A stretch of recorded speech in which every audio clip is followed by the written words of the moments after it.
welcome back. This video is all about Saprotrophs. So, we're walking out to some trails on our campus, and we are going to show you some awesome examples of what Saprotrophs do, and we'll even give you some more information and fun facts on them. See you out there. Look at this. I don't know what the hell. I'm sorry, I just found that. Look at that vicinity of my coat. Okay, so Saprotrophs get their carbon source, which is the nutrients that they need to grow and survive and thrive. They get their main carbon source from what they are decomposing. So that's mainly what defines them as saprotrophs, is the fact that that's where they're getting their carbon source from. And they're most important in breaking down wood and other harder substances to break down that other sort of organisms can't break down. And wood is one of the biggest biomasses on Earth because there's so many trees all over the place, and it's, you know, really hard to break down actually.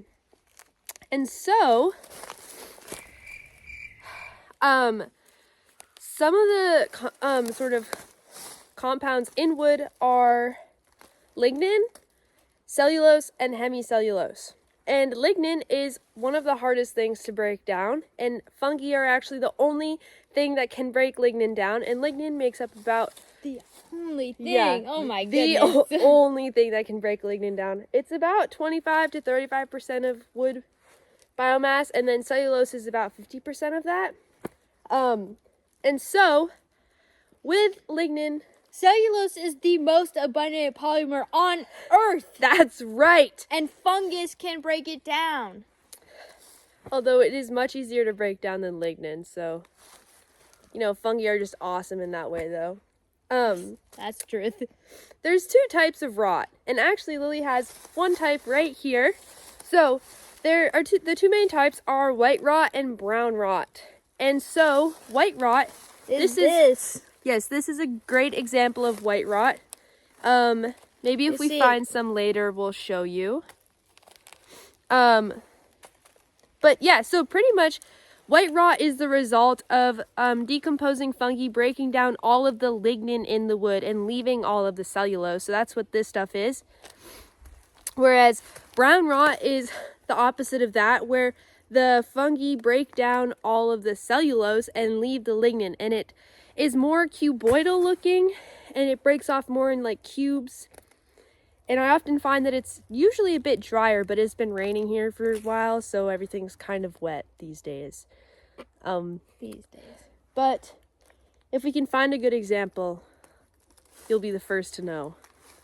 So what else can fungi decompose, Lily? Fungi can decompose a lot of things. First, I want to show you the mycelium. Look at all of that. Wow. Look at that stuff. Fungi can also decompose some hard to decompose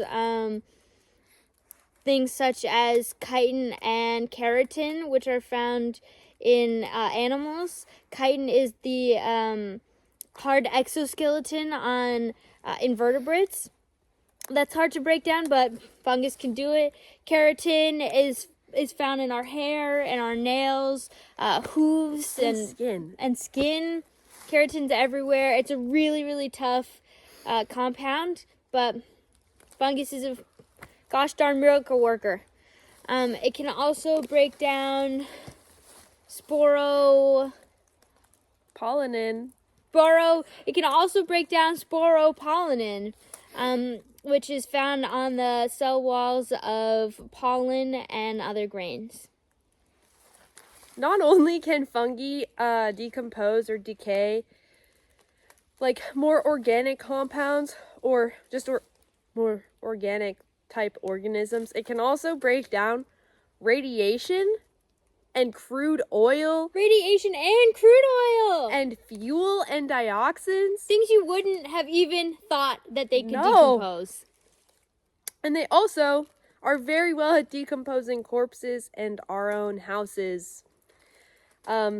So be careful of that because they are really good at breaking down. Our houses are made out of wood. Yes, You can do very this substance. to your house.